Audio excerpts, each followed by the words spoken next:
ارشاد فرمایا مثل الذین ينفقون اموالهم فی سبیل اللہ.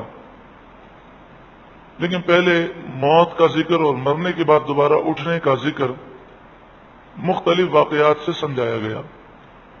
اب آخرت کی تیاری کے لیے بہترین ذریعہ اللہ کی راہ میں مال خرچ کرنا.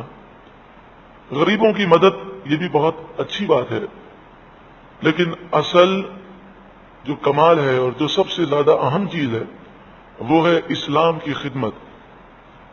اسلام کی ترویج و اشاعت میں خدمت میں مال خرچ کیا جائے. آج دشمنان اسلام اپنے باطل عقائد کو پھیلانے کے لیے کتنا مال خرچ کر رہے ہیں. تو وہ مسلمان جو عاشق رسول ہے اسے تو یہ سوچنا چاہیے کہ میں دین اسلام کو پھیلانے کے لیے اپنا کتنا مال قربان کر رہا ہوں. جہاد کے لیے بھی تیاری جب صحابہ کرام فرماتے تو مال کی بہت قربانی دیتے. یہ جو اب رکوع ہیں سب میں مالی قربانی کا ذکر ہے. غزوہ تبوک کے موقع پر یہ آیتیں نازل ہوئیں. غزوہ تبوک کا موقع یہ تھا کہ مدینہ منورہ سے 500 میل دور جانا تھا، اور ٹکر جو تھی وہ اس وقت کی سپر طاقت جو کہلاتی تھی روم کی سلطنت اس سے تھی. واقعہ یہ تھا کہ روم کا بادشاہ فوج جمع کر رہا تھا اپنی سرحد پر، اور اس کا پلان یہ تھا کہ جب فوج جمع ہو جائے گی تو بہت بڑا لشکر لے کر وہ مدینے پر اچانک حملہ کرے گا. نبی اکرم صلی اللہ علیہ وآلہ وسلم نے مسلمانوں کو یہ فوجی حکمت عملی دی کہ اگر دشمن کے بارے میں تمہیں یقین ہو کہ یہ حملہ ضرور کرے گا تو یہ کل حملہ کرے گا، تو اس سے بہتر یہ ہے کہ آج ہی تم اس پر حملہ کر دو تاکہ اسے جتنا تیاری کا موقع کم ملے وہ اچھا ہے. تو آپ صلی اللہ علیہ وآلہ وسلم نے مسلمانوں کو یہ فرمایا کہ جہاد کے لیے جانا ہے، اور یہ ایسا موقع تھا کہ رسول اللہ صلی اللہ علیہ وآلہ وسلم نے اس کی مکمل وضاحت سب کے سامنے رکھ دی. عام طور پر جہاد پر جب جانا ہوتا تو آپ اسے راز میں رکھتے کہ کس مقام پر مسلمان جا رہے ہیں، لیکن اس موقع پر آپ نے فرمایا روم کی سلطنت سے ہمارا مقابلہ ہے اور ہم روم کی طرف جائیں گے. سینکڑوں میل کا فاصلہ ہے، سخت گرمی ہے، جس کو چلنا ہے وہ ان تمام باتوں کو پیش نظر رکھ کر چلے. 30,000 مجاہدین تیار ہوئے، اور 30,000 مجاہدین اس سفر پر اس طرح نکلے کہ ایک ایک اونٹ پر 5 صحابہ کرام سوار ہوتے، یعنی باری باری، اور ایک ایک کھجور پر 5 6 صحابہ کرام اس طرح گزارا کرتے کہ منہ میں کھجور لیتے، چوس کر دوسرے کو دے دیتے. پھر اس سفر میں کھجوریں ختم ہو گئیں تو پتوں پر گزارا کیا، پھر پتے بھی نہ ملے تو ریگستان میں بھوکے اور پیاسے انہوں نے سفر کیا. صحابہ کرام علیہم رضوان جب اس سفر کے لیے روانہ ہونے لگے تو اس وقت مالی طور پر صحابہ کرام کو بہت زیادہ پریشانیاں تھیں. اس موقع پر صحابہ کرام علیہم رضوان نے دل کھول کر مال خرچ کیا. یہی وہ موقع ہے جب حضرت صدیق اکبر رضی اللہ تعالیٰ عنہ نے اپنا کل سرمایہ رسول اللہ کی بارگاہ میں پیش کر دیا.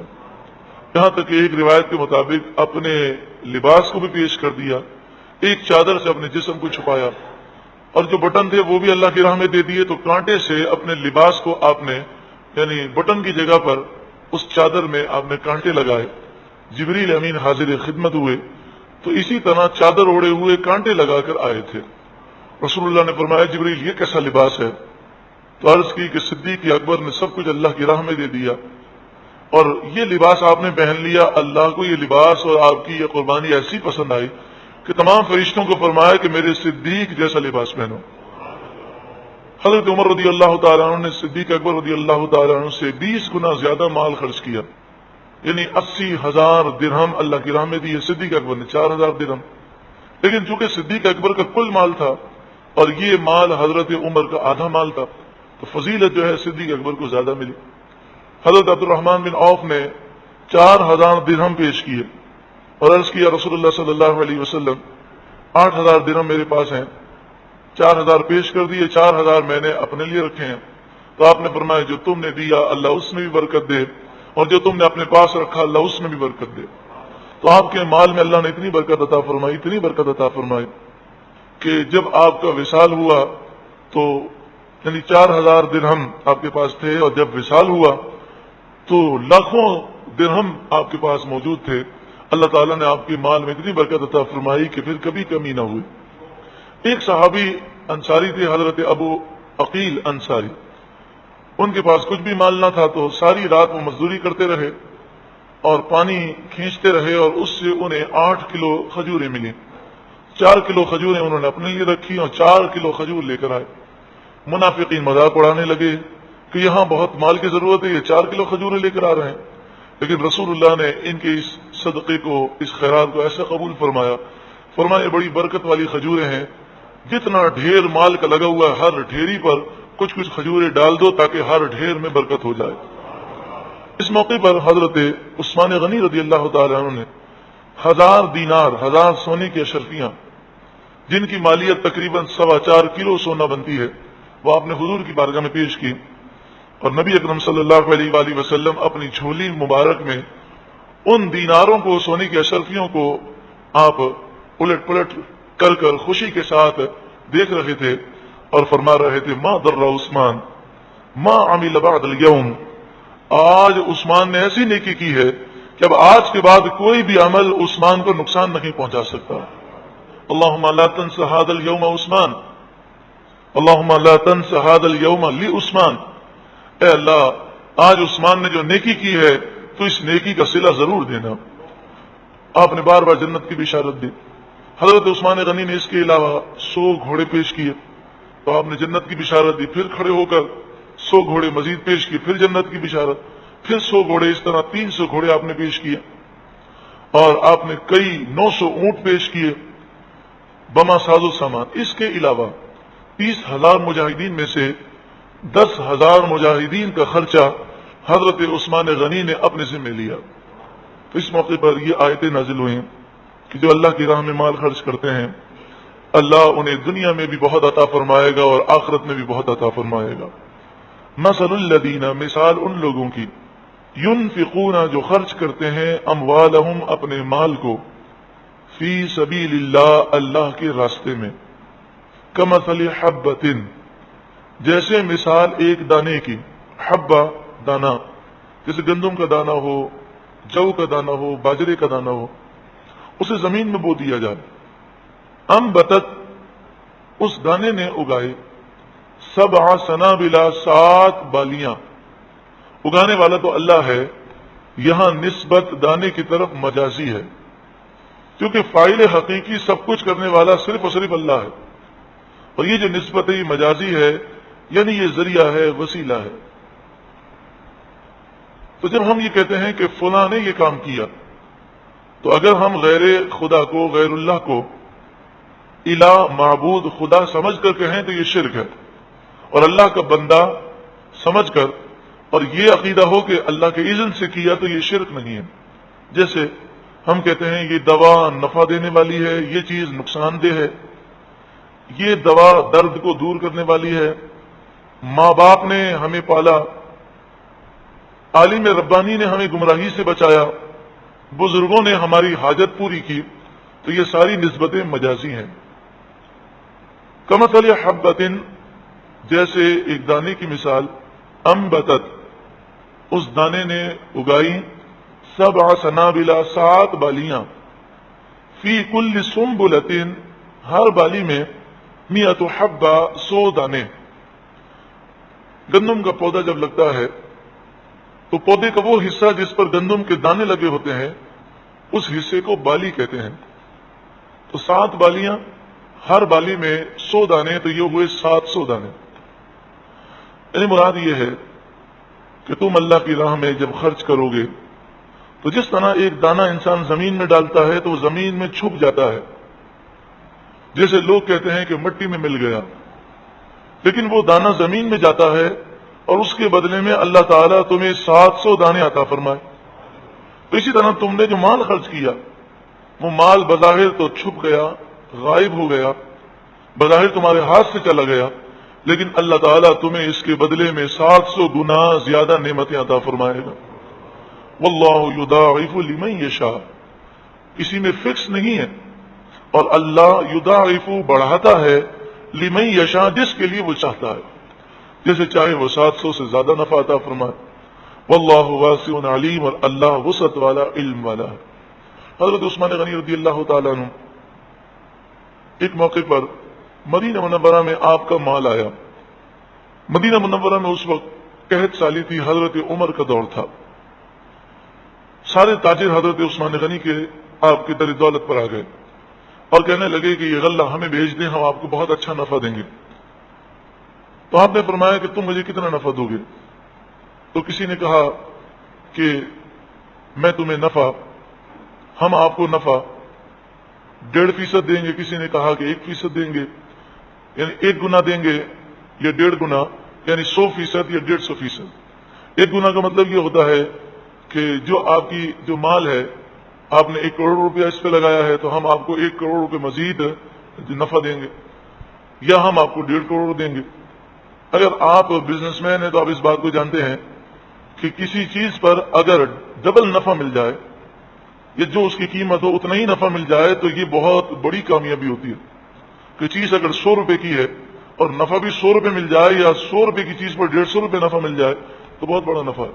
حضرت عثمان غنی نے بیچنے سے انکار کر دیا اور آپ نے فرمایا نفع کم ہے. حضرت عمر کو اطلاع ملی.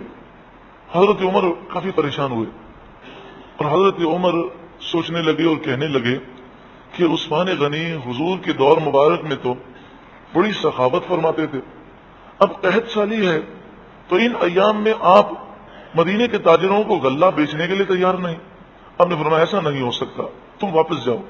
سارے تاجر پھر گئے اور پھر انہوں نے کہا، تو آپ نے فرمایا کہ کیا اس سے زیادہ تم نفع دے سکتے ہو؟ تو انہوں نے کہا کہ ہم آپ کو 2 گنا نفع دیں گے. پھر 3 گنا تک نفع تک بات پہنچی. آپ نے فرمایا تم مجھے 1 درہم کے بدلے میں 3 درہم مجھے نفع دو گے، میں تو اس ذات سے اپنا سودا کروں گا کہ جو مجھے 1 درہم کے بدلے میں 700 درہم سے زیادہ عطا فرمائے گا. اور پھر آپ نے یہ کہہ کر سارا غلہ مدینہ منورہ کے غریبوں میں اور قحط سالی میں جو مبتلا تھے ان سب میں خرچ کر دیا. واللہ یضاعف لمن یشاء، اور اللہ بڑھاتا ہے جس کے لیے وہ چاہے. واللہ واسع علیم، اور اللہ وسعت والا، علم والا ہے. حضرت علامہ قرطبی علیہ رحمہ تفسیر قرطبی میں فرماتے ہیں کہ جب یہ آیت نازل ہوئی کہ اللہ تعالیٰ 700 گنا تک نفع عطا فرمائے گا، تو رسول اللہ صلی اللہ علیہ وآلہ وسلم نے عرض کی رب زد امتی، اے اللہ میری امت کے لیے اور اضافہ فرما. تو آیت کریمہ نازل ہوئی من ذا الذی یقرض اللہ قرضا حسنا فیضاعفہ لہ اضعافا کثیرا، کون ہے جو اللہ کو قرض حسنہ دے تو وہ اس میں بے حساب اضافہ فرمائے گا. اضعافا کثیرا، کئی گنا. تو رسول اللہ صلی اللہ علیہ وآلہ وسلم نے پھر دعا کی رب زد امتی، اے اللہ میری امت کے اجر و ثواب میں مزید اضافہ فرما. تو پھر یہ آیت کریمہ نازل ہوئی انما یوفی الصابرون اجرہم بغیر حساب، صبر کرنے والوں کو بے حساب اجر و ثواب عطا کیا جائے گا. علامہ قرطبی علیہ رحمہ اس پر یہ فرماتے ہیں اس سے معلوم یہ ہوا کہ تمام شعبوں میں سب سے افضل شعبہ زراعت کا شعبہ ہے. حضرت عائشہ صدیقہ رضی اللہ تعالی عنہ فرماتی ہیں نبی اکرم صلی اللہ علیہ وآلہ وسلم نے ارشاد فرمایا التمسوا الرزق فی خبایا الارض، زمین کی تہوں میں جو رزق موجود ہے اسے تلاش کرو. اب وہ اس سے زراعت بھی مراد ہو سکتی ہے اور زمین کی تہوں میں جو معدنیات ہے وہ بھی مراد ہو سکتی ہے. اسی طرح حضرت علی رضی اللہ تعالیٰ عنہ ایک دفعہ خلیفہ معتدد کے خواب میں آئے اور آپ نے اس سے فرمایا زراعت کے سامان کو اختیار کر، خودھا فإنہا مفاتیح خزائن الارض، تو اسے تھام لے کہ بے شک یہ زمین کے خزانوں کی چابیاں ہیں اس کے اندر. علامہ قرطبی علیہ رحمہ فرماتے ہیں کہ زراعت کرنا یہ فرض کفایہ ہے، یعنی یہ ایک ایسا شعبہ ہے کہ یہ فرض ہے اور فرض کفایہ ہے جس طرح نماز جنازہ فرض کفایہ ہے. اور کہتے ہیں اس کا مطلب یہ ہے کہ اگر پورے ملک کے لوگ زراعت کرنا چھوڑ دیں تو حاکم اسلام زبردستی انہیں زراعت کرنے پر مجبور کرے گا اور وہ خود باغات اور درخت لگائے، کیونکہ جس ملک میں زراعت ختم ہو جائے وہ ملک ختم ہو جاتا ہے. اسی کے تحت بعض مفسرین نے، جو جدید مفسرین ہیں، انہوں نے بہت اچھا نقطہ بیان کیا. انہوں نے کہا کہ دنیا کی جو سائنس ہے، جو زراعت کی سائنس ہے، اس کے مطابق آج تک ایسا کوئی دانہ پیدا نہیں ہوا کہ گندم کا ایک بیج بویا جائے اور اس سے 700 بیج حاصل ہوں، 700 دانے حاصل ہوں. تو کئی دانے تو خراب ہو جاتے ہیں. اب 700 دانے حاصل نہیں ہوتے، مثلا 600 ہوتے ہوں گے، 500 ہوتے ہوں گے، 400 ہوتے ہوں گے. تو جب قرآن نے یہ بیان کیا کہ ایک دانے سے 700 دانے، تو اس میں اشارہ یہ ہے کہ ایک دانے سے 700 دانے حاصل ہو سکتے ہیں، یہ ناممکنات میں سے نہیں ہے.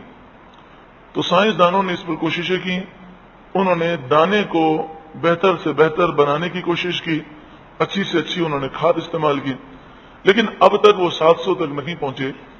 تو یہ مسلمانوں کو تنبیہ ہے کہ اگر وہ اس شعبے پر محنت کریں تو اللہ تبارک و تعالیٰ انہیں ایک دانے کے بدلے میں 700 دانے عطا فرمائے گا. یعنی زراعت کے اندر اتنی وسعت ہے، کوئی ایسا شعبہ نہیں ہے آپ اگر 1 روپیہ خرچ کریں اس کے بدلے میں 700 روپے مل جائیں، کوئی شعبہ نہیں. صرف زراعت ایسا شعبہ ہے، ایک بیج لگائیں اور اس بیج کے بدلے میں 700 دانے مل جائیں تو یہ بہت بڑا نفع ہے. واللہ واسع علیم، اور اللہ وسعت والا، علم والا ہے. الذین ينفقون اموالهم فی سبیل اللہ، وہ لوگ جو مال خرچ کرتے ہیں فی سبیل اللہ، اللہ کی راہ میں، یعنی جسے دیتے ہیں اللہ کی رضا کے لیے دیتے ہیں، دین اسلام کو بڑھانے کے لیے اور اس کی ترویج اور اشاعت کے لیے مال خرچ کرتے ہیں. دیکھیں یہودی، ہر یہودی اپنی آمدنی کا کچھ فیصد حصہ اس نے مقرر کیا. جتنے بھی غیر ملکی ریسٹورینٹ ہیں اور جتنی بھی آپ غیر ملکی مصنوعات استعمال کرتے ہیں، تو ہر وہ کمپنی جس کا یہودیت سے تعلق ہے، یہودیوں سے تعلق ہے، تو جو آپ انہیں نفع دیتے ہیں اس نفع کا کچھ نہ کچھ حصہ اسرائیلی ریاست اسرائیل کے لیے ہو جاتا ہے. لیکن آج کا مسلمان اپنی جائیداد میں سے اور اپنے نفع میں سے اسلام کے لیے کتنا خرچ کرتا ہے، یہ میں بھی محاسبہ کروں، آپ بھی محاسبہ کریں. اگر ہم اسلام کے لیے پیسہ خرچ کرتے تو آج مدرسے ویران نہ ہوتے، آج مسجدوں میں یہ حالت نہ ہوتی کہ غریب علاقوں میں جمعے کی نماز سے پہلے امام صاحب کو اعلان کرنا پڑتا ہے کہ اب بجلی کٹ جائے گی، برائے مہربانی لوگ چندہ دیں، بجلی کا بل بھر دیں، ہمارے پاس بجلی کا بل بھرنے کے لیے نہیں.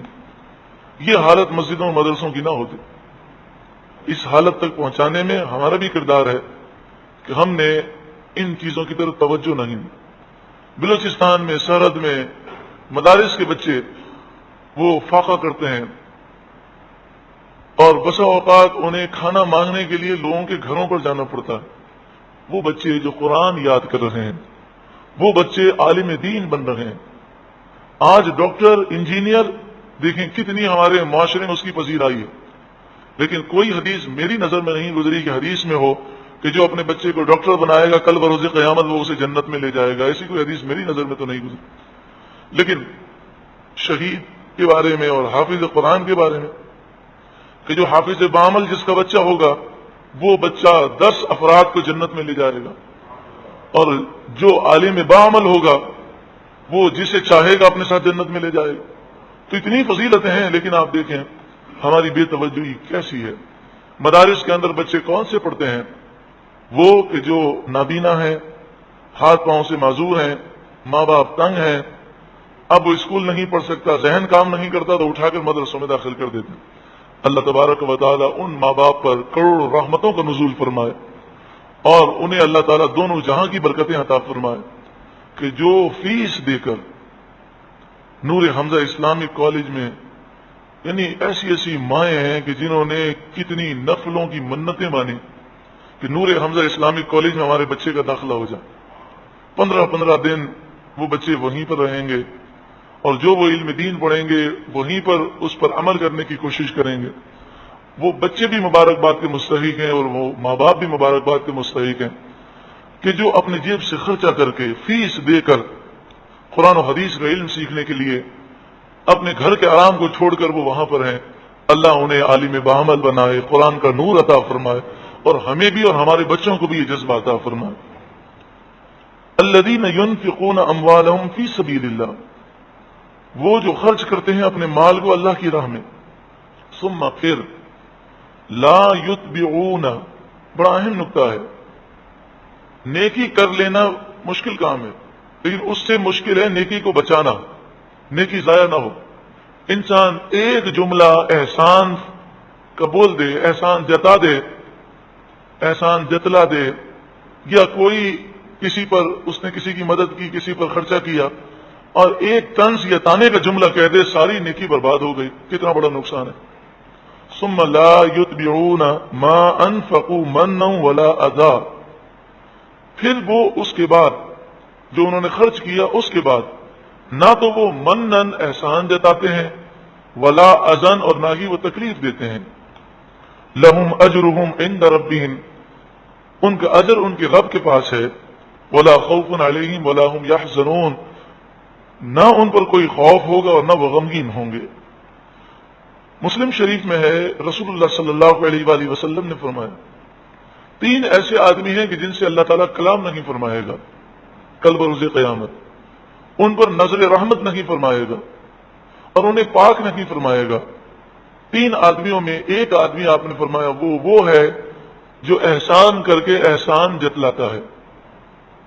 انسان احسان کر کے احسان جتلائے اور لوگوں کو تکلیف دے، اس سے تو بہتر یہ ہے کہ وہ اچھی بات کہہ دے. کہ حدیث پاک میں فرمایا الکلمۃ الطیبہ صدقہ. مسلم شریف کتاب الزکاہ میں ہے، کتاب الزکاتی، کہ اچھی بات کہنا یہ بھی خیرات ہے، یہ بھی صدقہ ہے. اور فرمایا لا تحقرن من المعروف شیئا ولو ان تلقى اخاك بوجه طلق. مسلم شریف کتاب البر میں ہے کہ کسی نیکی کو حقیر نہ سمجھو، اگرچہ تم کسی مسلمان بھائی کو دیکھ کر مسکرا دو اور خندہ پیشانی سے اس سے ملاقات کرو تو یہ بھی صدقہ ہے اور اس پر بھی اللہ ثواب عطا فرماتا ہے. قول معروف، اچھی بات کہنا، ومغفرۃ اور درگزر کرنا، معاف کر دینا، خیر من صدقۃ بہت بہتر ہے اس خیرات سے، اس صدقے سے، یتبعها اذن کہ جس کے بعد انسان تکلیف دے، جس کے بعد تانے دے، طنز کرے، جس کے بعد احسان جتلائے. یہاں پر یہ عرض کر دوں کہ اردو میں جو ہم لفظ صدقہ کہتے ہیں وہ مفہوم ہم دوسرے معنی میں استعمال کرتے ہیں. عربی میں، قرآن میں، حدیث میں صدقے کا معنی ہے اللہ کی راہ میں جو بھی مال خرچ کیا جائے، چاہے وہ نفلی صدقہ ہو، چاہے واجبہ صدقہ ہو، چاہے ماں باپ پر خرچہ کیا جائے، چاہے اولاد پر خرچہ ہو، اللہ کی رضا کے لیے جو مال خرچہ کیا جائے وہ صدقہ ہے، جیسا کہ اس کی وضاحت پہلے ہو چکی. قول معروف، اچھی بات کہنا، اس سے کیا مراد ہے؟ اس سے مراد یہ ہے کہ کسی سے شفقت سے بات کرنا، نرمی سے بولنا، خاص طور پر سائل سے، مانگنے والے کو نرمی سے جواب دینا چاہیے، چاہے وہ کتنا بھی تنگ کرے. ہمیں غصہ نہیں آنا چاہیے اور ہمارے لہجے میں نرمی ہونی چاہیے. اور مغفرتن کے معنی یہ ہے کہ جب ہم کسی سائل کو نہیں دیتے تو وہ بسا اوقات الٹا سیدھا بولنے لگتا ہے، اللہ نے اتنا دیا ہے، دیتے نہیں ہو، برا وقت کو دیکھ کر نہیں آتا، تو فرمایا درگزر کرے، پھر بھی کوئی الٹا سیدھا جواب نہ دے. تو سائل کو انسان اگر نہیں دیتا تو کم از کم نرمی سے جواب دے اور اس کی باتوں سے درگزر کرے. کون سے سائل کو دینا چاہیے؟ تو شرعی مسئلہ یہ ہے کہ جو پیشہ ور بھیک مانگنے والے ہیں، جن کا پیشہ ہے، جن کا بزنس ہے، ان کو نہیں دینا چاہیے، کیونکہ یہ پیشہ حرام ہے. ان کو دے کر ان کی حرام میں ان کے ساتھ تعاون کرنا ہے. ہاں، ان لوگوں کو دینا چاہیے کہ جو سوال کرنے کے عادی نہیں ہیں، کبھی ضرورت پڑ گئی انہوں نے سوال کر دیا، واقعی وہ ضرورت مند ہیں یا وہ سفید پوش ہیں. واللہ غنی حلیم، اور اللہ غنی ہے، حلیم ہے، یعنی اللہ تعالیٰ کو تمہارے صدقات کی کوئی حاجت نہیں، اور وہ حلیم ہے، تمہارے گناہوں کے باوجود وہ تم پر نعمتوں کا نزول فرماتا ہے. تو تم کیوں برداشت نہیں کرتے اور تم میں فوراً غصہ کیوں آ جاتا ہے؟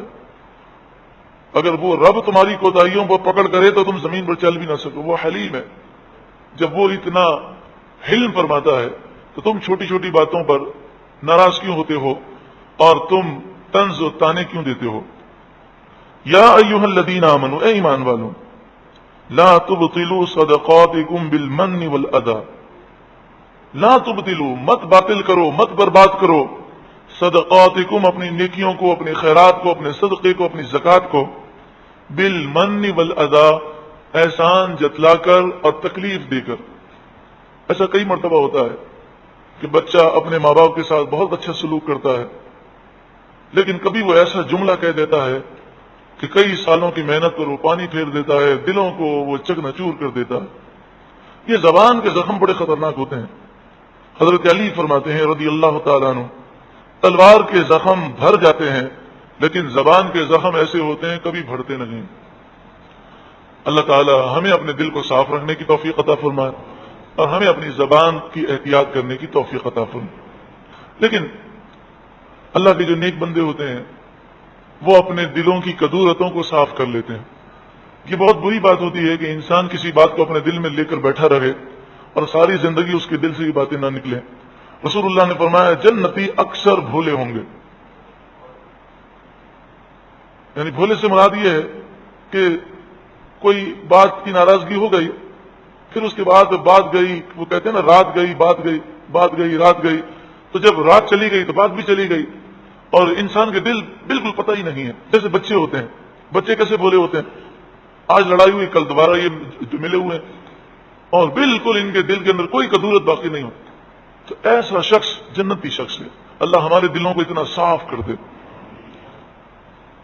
اے ایمان والوں، اپنے صدقات کو، اپنی خیرات کو احسان جتا کر اور تکلیف دے کر باطل نہ کرو، کالذی اس شخص کی طرح ينفق مالہ جو اپنے مال کو خرچ کرتا ہے رئاء الناس لوگوں کو دکھانے کے لیے، تو ساری نیکی برباد جاتی ہے۔ ولا یؤمن باللہ والیوم الآخر، اور وہ اللہ پر اور آخرت کے دن پر ایمان نہیں رکھتا۔ فمثلہ تو اس کی مثال ہے کمثل صفوان، جیسے صفوان کی مثال، ایسی چٹان کی مثال کہ جو بالکل صاف اور ستھری چکنی چٹان ہو، علیہ تراب، اس پر مٹی ہو، مٹی کا ڈھیر لگ گیا، کسی نے وہاں پر بیج بو دیا تو اس مٹی میں پودا پیدا ہو گیا، فصل تیار ہو گئی، پودے لگ گئے، لیکن بتائیے کیا ان پودوں کو قرار ہے؟ نہیں، زوردار بارش آئے گی، وہ مٹی پھسل کر گر جائے گی تو وہ پودے بھی ختم ہو جائیں گے۔ فَأَصَابَهُ وابل، تو وابل اسے پہنچی، وابل مانے تیز بارش، زور کا پانی اس پر پڑا، فَتَرَكَهُ صَلْدًا، تو اس نے اسے چھوڑ دیا صلدا، خالص پتھر، چکنا اور صاف پتھر بنا کر چھوڑ دیا۔ بارش ہوئی، ساری مٹی گئی، جو پودے لگے ہوئے تھے وہ بھی چلے گئے۔ تو اسی طرح جو ریاکاری کرتا ہے، جو اللہ پر ایمان نہیں رکھتا اور جو نیکی کر کے احسان جتاتا ہے، یا نیکی کرنے کے بعد وہ احسان کر کے پھر تانے دیتا ہے، طنز دیتا ہے، وہ طنز کرتا ہے، تکلیفیں دیتا ہے، تو فرمایا کہ اس کی نیکیاں اسی طرح برباد ہو گئیں۔ اب کل بروز قیامت جائے گا تو اسے کچھ بھی نیکی نظر نہ آئے گی۔ لا یقدرون علی شیء مما کسبوا، وہ قادر نہیں ہوں گے کسی چیز پر اس سے جو انہوں نے کمائی، یعنی کچھ بھی انہیں حاصل نہ ہوگا۔ واللہ لا یہدی القوم الکافرین، اور اللہ کافر قوم کو ہدایت نہیں دیتا۔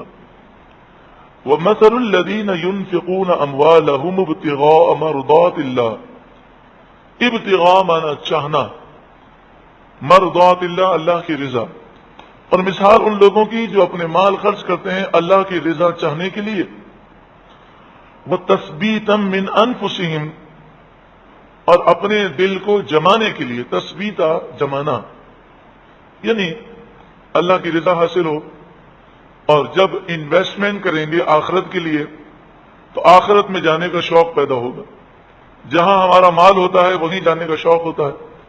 اور تیسری بات یہ کہ دل بخیل ہے، زبردستی مال خرچ کریں گے تو پہلے تو دل کو اچھا نہیں لگے گا، لیکن مال خرچ کرتے رہیں گے تو آخر کار دل جم جائے گا اور پھر مال خرچ کرنے کے ہم عادی ہو جائیں گے۔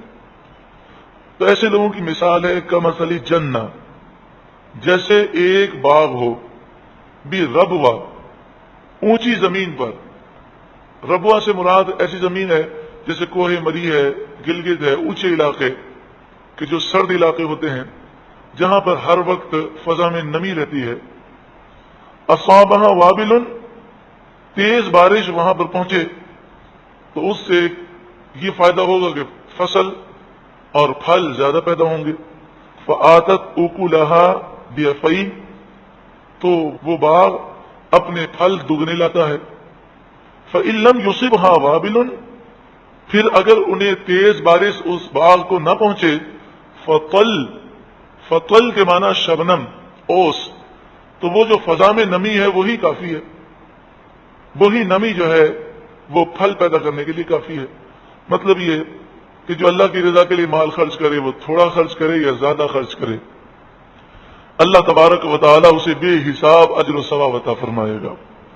واللہ بما تعملون بصیر، اور اللہ تمہارے تمام کاموں کو دیکھنے والا ہے.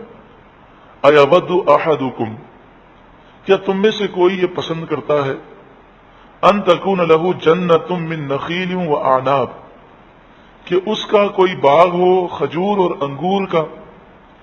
کھجور اور انگور کا ذکر اس لیے ہے کہ کھجور کو بھی محفوظ کرنا آسان ہے اور انگور کو بھی کشمش اور مرقہ بنانا آسان ہے.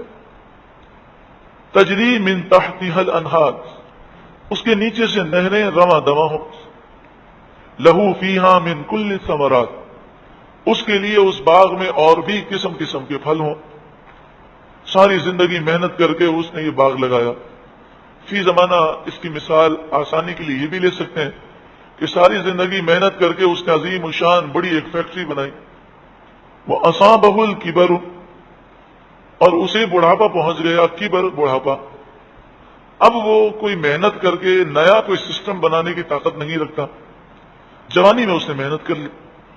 وَلَهُ ذُرِّيَّةٌ ضُعَفَاء، اور اس کی اولاد کمزور ہو. ضعفاء کمزور، یعنی بچے ناتواں ہیں، ان میں وہ طاقت نہیں ہے کہ وہ کوئی بہت بڑا بزنس خود کر سکیں. تو اس کی یہ امید ہے کہ اب میں بڑھاپے میں اطمینان سے زندگی گزاروں گا، میں بھی کھاؤں گا، میرے بچے بھی اس باغ سے کھائیں گے. فَأَصَابَهَا إِعْصَارٌ، تو اسے ایک بگولا پہنچا باغ پر. فی نارن، اس میں آگ ہے. یعنی ہوا یہ کہ کہیں آگ لگی، پھر ہوا چلی، وہ ہوا جو ہے آگ کو لے کر آئی اور اس کے باغ پر لگ گئی اور پورا باغ جل گیا. فاحترقت، تو وہ باغ جل گیا. بتائیے کیا کوئی عقل مند یہ پسند کرے گا؟ ہرگز نہیں کرے گا. تو اسی طرح انسان ساری زندگی نیکیاں کرتا رہے اور کل بروز قیامت جب جائے تو نیکی کا وجود ہی نہ ہو، کیا کوئی پسند کرے گا؟ تو یہ سمجھایا گیا کہ اللہ کی رضا کے لیے مال خرچ کرو، احسان مت جتلاؤ، اذیت مت دو، تانا مت دو، طنز مت کرو، تم اپنے صدقات کو ضائع نہ کرو. یہ تو ایسی ہی مثال ہو گئی کہ جب مال کی ضرورت ہو اور وہ مال کام نہ آئے اور وہ ختم ہو چکا ہو، تو ایسے ہی جب تمہیں نیک اعمال کی ضرورت ہوگی تو کل بروز قیامت تم اپنے نیک اعمال کو دیکھنا چاہو گے اور نیک اعمال ختم ہو چکے ہوں گے. یہ ساری حرکتیں کرنے کی وجہ سے تو تمہیں کتنا دکھ ہوگا. کذالک، اسی طرح، یبین اللہ، اللہ بیان فرماتا ہے، لکم الآیات، تمہارے لیے آیتیں، لعلکم تتفکرون، تاکہ تم غور و فکر کرو اور یہ سمجھ لو کہ دنیا عارضی ہے اور آخرت میں تمہیں ضرور جانا ہے. یہاں پر لفظ جنت استعمال ہوا باغ کے لیے، جنتن، جیم نون. یہ عربی میں جہاں کہیں بھی ہوگا تو اس میں پوشیدگی کے معنی ہوں گے. تو باغ کو جنتن اس لیے کہتے ہیں کہ وہ زمین ہوتی ہے کہ جس میں اتنی کثرت سے درخت ہوں کہ درخت جو ہے زمین کو چھپا لیں. جنتن سے وہ باغ مراد ہے کہ اتنے زیادہ درخت ہوں کہ وہ درخت زمین کو چھپا لیں تو اسے جنتن کہتے ہیں. اسی طرح وہ باغ کہ جس کے چاروں طرف باڑ لگی ہوئی ہو اور وہ باڑ اتنی مضبوط اور بڑی ہو کہ باغ جو ہے نظروں سے پوشیدہ ہو جائے تو اسے بھی جنتن کہتے ہیں. اسی طرح آپ دیکھیں جن، جیم ڈبل نون تو مشدد ہے، جن. تو جن کو جن اس لیے کہتے ہیں کہ یہ ایسی مخلوق ہے جو ہماری نظروں سے پوشیدہ ہے. اسی طرح جو پیٹ میں بچہ ہوتا ہے اسے جنین کہتے ہیں کیونکہ وہ بھی نظروں سے پوشیدہ ہوتا ہے. دیوانگی جو ہے، یہ جو پاگل پن ہے، اسے جنون کہتے ہیں. اس میں بھی جیم اور 2 نون ہے. تو اسے بھی اس لیے کہتے ہیں کہ دیوانگی جو ہے وہ عقل کو چھپا دیتی ہے، اور دیوانگی اور عقل مندی ایک ایسا امر ہے جو کسی کو نظر نہیں آتا. ایک آدمی بیٹھا ہوا ہے، ہمیں کیا پتا چلے کہ وہ دیوانہ ہے، یعنی وہ پاگل ہے. وہ اچانک سے وہ حرکتیں کرتا ہے تو محسوس ہوتا ہے. تو یہ پوشیدہ چیزیں ہیں، اس لیے اسے جنون کہتے ہیں. اور جو جنت جس کا ذکر قیامت کے میدان میں جب جنتیوں کو جنت میں بھیجا جائے گا اور جس جنت کے فضائل بیان کیے گئے وہ بھی نظروں سے پوشیدہ ہے. سائنس کتنی بھی ترقی کر لے، ساری دنیا میں گھوم پھر لے، وہ جنت اور جہنم کو نہیں دیکھ سکتے. تو جنت جو ہے وہ پوشیدہ ہے، وہ کسی کو نظر نہیں آ سکتی. ہاں جسے اللہ تعالیٰ چاہے وہ دکھا دے. اللہ رب العالمین قرآن مجید فرقان حمید کے نور سے ہم سب کے قلوب کو روشن و منور فرمائے. اور آپ نے لفظ جیم اور جو ڈبل نون ہے اس کی جو حیثیت ہے اس کے متعلق جب سنا ہوگا تو یقیناً آپ کو احساس ہوا ہوگا کہ عربی زبان میں کتنی گہرائی ہے، کہ عربی کے اندر یہ الفاظ عام لوگ بولتے ہیں لیکن اس میں بھی کتنی گہرائی ہے. اللہ تعالیٰ یہ زبان ہمیں سیکھنے کی توفیق عطا فرمائے. بخاری شریف کتاب تفسیر القرآن حدیث نمبر 4538 قال عمر رضی اللہ تعالی عنہم یوما لاصحاب النبی صلی اللہ علیہ وآلہ وسلم فيما ترون هذه الآية نزلت أيود أحدكم أن تكون له جنة.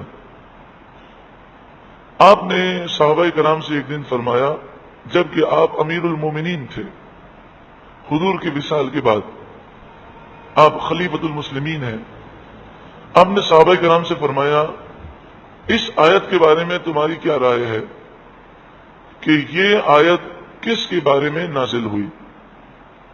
کہ جس میں ایک باغ کی مثال دی گئی اور مثال یہ دی گئی کہ ایک شخص بوڑھا ہے، بچے ناتواں ہیں اور اس کا باغ جل گیا. قالوا اللہ اعلم، صحابہ کرام نے کہا اللہ جانتا ہے، اللہ زیادہ جانتا ہے.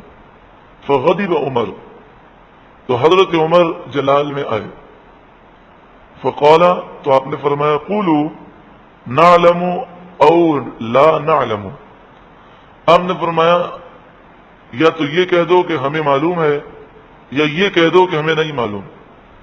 مطلب یہ کہ تم اتنا مجھ سے ڈرتے کیوں ہو؟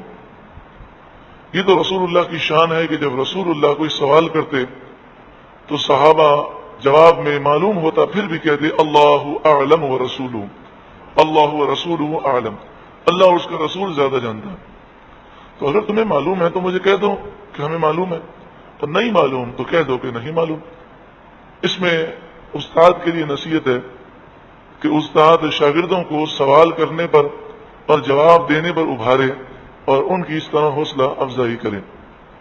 فقال ابن عباس، حضرت عبداللہ بن عباس رضی اللہ تعالی عنہما نے عرض کی فی نفسی منہا شیء یا امیر المؤمنین، اے امیر المؤمنین میرے دل میں اس آیت کے بارے میں ایک خیال ہے، ایک اس کے بارے میں تفسیر ہے میرے ذہن میں.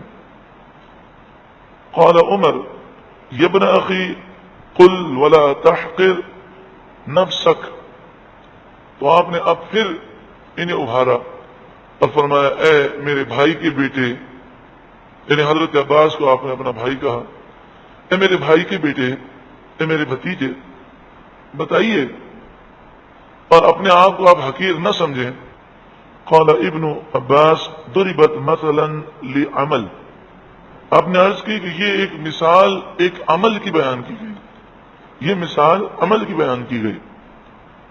قال عمر ای عمل، تو آپ نے فرمایا کون سا عمل؟ قال ابن عباس لعمل لرجل غنی، ایک ایسے عمل کے لیے یہ مثال بیان کی گئی کہ ایک آدمی مالدار ہو، یعمل بطاعت اللہ، اور وہ ساری زندگی اللہ کی فرما برداری میں کام کرتا رہے، اپنا مال اللہ کی راہ میں خرچ کرتا رہے، نہ احسان جتلائے، نہ ریاکاری کرے، نہ کسی کو تکلیف دے. ثم بعث اللہ له الشیطان فعمل بالمعاصی حتی اغرق اعمالہ، پھر انسان شیطان کے بہکاوے میں آ جائے اور پھر وہ آخر عمر میں گناہ کرنے لگے اور ایسی حرکتیں کرے کہ ساری زندگی کے نامہ اعمال برباد ہو جائیں. تو آپ نے فرمایا یہ مثال ہے. یعنی شروع کے اندر تو اللہ کی رضا کے تحت اللہ کی رضا کے لیے مال خرچ کیا، لیکن پھر آخر عمر میں اسے غرور آ گیا. اب جس کو اس نے مال دیا ہے اس پر اپنا احسان جتلانے لگے، انہیں طنز کے ذریعے، تانے کے ذریعے، ایذا دے کر، انہیں تکلیفیں دے کر اپنے سارے اعمال کو برباد کر دے. یا یہ مثال ہے اس شخص کے لیے کہ ساری زندگی نیک اعمال کرتا رہا اور آخر عمر میں شیطان کے بہکاوے میں آ کر اس نے اپنا ایمان برباد کر لیا. اللہ رب العالمین ہمیں نیک اعمال کرنے کی توفیق عطا فرمائے اور نیک اعمال کی حفاظت کی بھی توفیق عطا فرمائے، کیونکہ نیکی کر لینا ایک مشکل امر ہے، لیکن اس سے زیادہ مشکل ہے نیکی کر کے اس نیکی کو سنبھالنا کہ وہ ضائع نہ ہو جائے. اللہ تعالی ہماری حفاظت فرمائے. کذالک یبین اللہ لکم الآیات لعلکم تتفکرون. اسی طرح اللہ تعالیٰ تمہارے لیے آیتیں بیان فرماتا ہے کھول کھول کر، لعلکم تتفکرون، تاکہ تم غور و فکر کر لو. حضرت عبداللہ بن عباس رضی اللہ تعالی عنہما فرماتے ہیں لعلکم تتفکرون کے معنی یہ ہے کہ تم ان باتوں کو سن کر غور کر لو کہ دنیا فانی ہے، اصل زندگی تو آخرت ہے.